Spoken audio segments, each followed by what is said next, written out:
नमस्कार साथियों, आप सभी का हार्दिक स्वागत है मेरी यूट्यूब चैनल पंचायत ज्ञान में। आज के इस वीडियो में मैं आपको बताने वाला हूं कि मुख्यमंत्री लाडली बहन आवास योजना के अंतर्गत जब आपके द्वारा ग्राम पंचायत स्तर पर आवेदन जमा कर दिया जाएगा, उसके बाद जनपद पंचायत स्तर से किस प्रकार से ऑनलाइन किया जाएगा, इसकी पूरी प्रोसेस मैं आपको स्टेप बाय स्टेप बताने वाला हूं।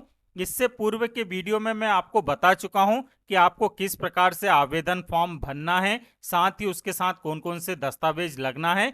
साथ ही मैं यहां पर आपको अवगत कराना चाहता हूं कि इस योजना के अंतर्गत कोई भी पात्र पुरुष, महिला या ट्रांसजेंडर फॉर्म भर सकते हैं। तो चलिए आज की इस वीडियो में मैं आपको बताने वाला हूं कि किस प्रकार से जनपद स्तर से मुख्यमंत्री लाडली बहना आवास योजना के फॉर्म ऑनलाइन किए जाएंगे।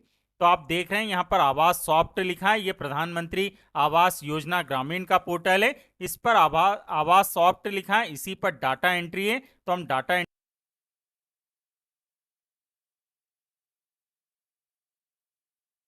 इसके बाद अब आप देख सकते हैं कि इस प्रकार से प्रोसेस आगे बढ़ेगी। यहाँ पर लिखा है MIS डाटा एंट्री। जी हाँ, यहाँ पर लिखा है कि for add beneficiary proposal sanction and order sheet generation के तहत हम लॉगिन पर क्लिक करेंगे। तो चलिए मैं लॉगिन पर क्लिक कर देता हूँ। लॉगिन पर जैसे ही क्लिक करूंगा तो यहाँ पर एक मैसेज आएगा। इसे लिखा है कि please go to new server login for fast process of Awaas Plus registration sanction and verify image captured by mobile app. कृपया आवास प्लस पंजीकरण स्वीकृति और मोबाइल ऐप द्वारा कैप्चर की गई छवियों को सत्यापित करने की तेज प्रक्रिया के लिए नए सर्वर लॉगिन पर जाएं। तो न्यू सर्वर पर ना जाते हुए हमें जाना एक्साइटिंग सर्वर पर। तो मैं इस पर क्लिक कर देता हूं।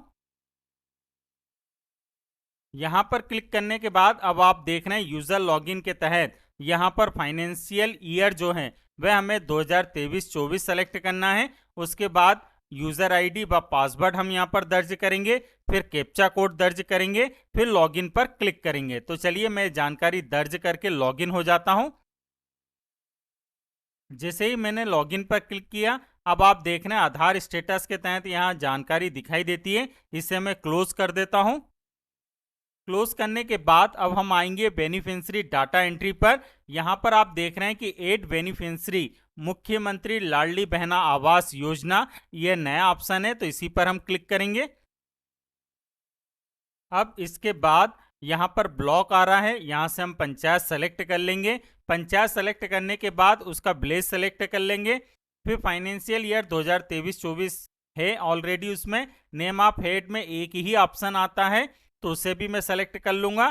फिर बेनिफिशियरी नेम जैसे हम यहाँ पर हेड चेंज करेंगे उसके बाद यहाँ पर दिखाई देगा। चलिए मैं एक बार आपको दिखा देता हूँ।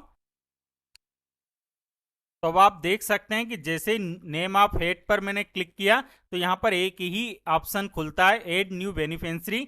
फिर यहाँ पर बेनिफिशियरी का नेम लिखना है, नाम उसी प्रकार से लिखना है हितग्राही का जैसा कि उनके आधार कार्ड में लिखा हुआ है। तो चलिए मैं पहले यहाँ पर पंचायत सेलेक्ट कर लेता हूँ, विलेज सेलेक्ट कर लेता हूँ, उसके बाद यहाँ पर बेनिफिशियरी नेम लिखकर प्रोसीड पर क्लिक कर लेता हूँ। तो अब आप देख सकते हैं कि यहाँ पर इस बेनिफिशियरी नेम लिखा जाता है। उसके बाद स्कीम नेम है, यहाँ से हम स्कीम का नेम सेलेक्ट करेंगे। फिर फादर एंड हस्बैंड नेम हम लिख सकते हैं। जेंडर है, यहाँ पर मैं आपको एक सूचना देना चाहता हूँ कि जो लाल चिन्ह लगा हुआ है जिसे एस्ट्रिक कहते हैं, वह जानकारी अनिवार्य रूप से हमें दर्ज करनी है। तो चलिए मैं पहले यहाँ पर स्कीम नेम सेलेक्ट कर लेता हूँ। उसके बाद जैसे ही स्कीम नेम सेलेक्ट करूंगा फिर यहाँ पर फादर या हस्बैंड नेम दर्ज कर दूंगा। जेंडर जो यदि पुरुष ने भरा तो पुरुष पर टिक करूंगा, यदि महिला ने भरा तो फीमेल पर टिक करूंगा, यदि अन्य ने किया तो ट्रांसजेंडर पर मैं क्लिक कर दूंगा। तो चलिए मैं सारी जानकारी पहले दर्ज करता हूं, फिर आगे की प्रोसेस आपको बताता हूं। जैसा कि आप देख सकते हैं स्कीम नेम पर मैंने क्लिक किया था तो यहाँ पर मुख्यमंत्री लाडली बहना आवास योजना ही आता है, एक ही ऑप्शन आता है, उसे मैंने सेलेक्ट कर लिया है। अब मैं यहाँ पर उनके हस्बैंड का नेम दर्ज कर देता हूँ, जेंडर फीमेल कर देता हूँ, फिर कैटेगरी भी आपको करके दिखाऊंगा। जैसा कि आप देख रहे हैं यदि मैं कैटेगरी पर क्लिक करता हूं तो यहाँ पर ST SC OBC अदर आ जाता है। फिर हम इनमें से सेलेक्ट कर लेंगे। कास्ट हम दर्ज कर सकते हैं। वेदेवर मिनॉरिटी जो है वह कौन सी है, यदि नो नहीं है तो नो पर क्लिक कर देंगे, यदि यस है तो हम यस पर क्लिक करते हैं। तो आप देख सकते हैं इस प्रकार से कैटेगरी आ जाती है कि जैन है, बुद्धिस्ट है, क्रिश्चियन है, मुस्लिम है, पारसीज है या सिख हैं। यदि नहीं है तो हम नो पर क्लिक कर देंगे। उसके बाद आप देख रहे हैं डेट ऑफ बर्थ हम दर्ज कर सकते हैं, as at the time of survey दर्ज कर सकते हैं कि उनकी उम्र कितनी है। फिर हाउस अलॉटेड टू, यहाँ पर आप देख रहे हैं कि जॉइंट है, हस्बैंड एंड वाइफ हैं, या फिर मेन अकेले हैं, या सेल्फ है, वुमेन मैरिड है, वुमेन अनमेरिड है, वुमेन विडो है। यहाँ से हम सेलेक्ट कर लेते हैं। उसके बाद रीजन जो है वह प्लेन ही आता है। जॉब कार्ड नंबर यदि आपके पास है तो आप दर्ज कर सकते हैं। स्वच्छ Bharat mission number, registration number जो है वह यहाँ पर दिखाई देने लगता है। परमानेंट IAVAI नंबर यदि है तो आप दर्ज कर सकते हैं, नहीं है तो आप यहाँ पर टिक कर दीजिए चेक बॉक्स पर कि job card will be provided later, यहाँ पर टिक कर सकते हैं आप। उसके बाद आप देख रहे हैं कि यहाँ पर एड्रेस है। आधार नंबर आपको अनिवार्य रूप से दर्ज करना है, क्योंकि मैं बता चुका हूं कि जो लाल चिन्ह है एस्ट्रिक है उस जानकारी को हमें 100% यहाँ पर दर्ज करना है। तो आधार नंबर उनका दर्ज करेंगे। नेम एज पर आधार नंबर के हिसाब से उनका नाम क्या है वह दर्ज करेंगे। और कॉन्सेंट टोकन पर हम क्लिक करेंगे। उसके बाद उनका मोबाइल नंबर हम दर्ज कर सकते हैं। फिर उसके बाद प्योरिटी कैटेगरी जो है उसमें आप देख रहे हैं फ्री डेट बॉन्डेड लेबर है, या household where a member is suffering for leprosy और कैंसर है, household with single girl child है। इस प्रकार की आप कैटेगरी देख रहे हैं यहाँ पर दिखाई देती है कि अदर हाउसलेस BPL फैमिली है, मेंटली चैलेंज्ड पर्सन है, मैनुअल है। उसके बाद पीपुल लिविंग विद HIV है, फिजिकल चैलेंज्ड पर्सन है। आप देख रहे हैं जानकारी है, उसमें से हम जो भी हितग्राही जिस कैटेगरी के तहत आते हैं उसे हम सेलेक्ट कर लेंगे। यदि इसके बाद अब आप देख रहे हैं कि यहाँ पर site allotted by government, yes या नो, यदि आपके पास साइट है या नहीं मकान बनाने के लिए, यहाँ पर लिखा है कि if no whether site is enclosed land of, यहाँ पर आप देख रहे हैं चारागाह की है, पोंड की है, या कॉमन लैंड है, या नो इंक्रोचमेंट लैंड है। आप इनको सेलेक्ट कर सकते हैं। उसके बाद लिखा है कि जॉब कार्ड नंबर नरेगा का जॉब कार्ड नंबर से सेम एस रिकॉर्ड है, तो उस पर आप क्लिक कर सकते हैं। यदि आपको न्यू अकाउंट डिटेल दर्ज करनी है तो आप यहां पर क्लिक कर दीजिए बैंक अकाउंट की डिटेल दर्ज करने के लिए। और यदि नहीं करना चाहते हैं तो यहाँ लिखा है कि account detail will be seeded later, हम बाद में भी अकाउंट की डिटेल कर सकते हैं, परंतु अभी आपके पास अकाउंट की डिटेल है तो आप अकाउंट की डिटेल जरूर दर्ज कीजिए। जैसे ही मैं इस पर क्लिक करूंगा तो आप देख सकते हैं कि अकाउंट डिटेल्स के तहत बैंक या पोस्ट ऑफिस आ जाता है। अब मैं बैंक पर क्लिक कर दूंगा। जैसे ही मैंने बैंक पर क्लिक किया अब आप देख रहे हैं बैंक टाइप आ जाता है कि बैंक किस प्रकार की बैंक है, कमर्शियल बैंक है, कोऑपरेटिव बैंक है, रीजनल रूरल बैंक है।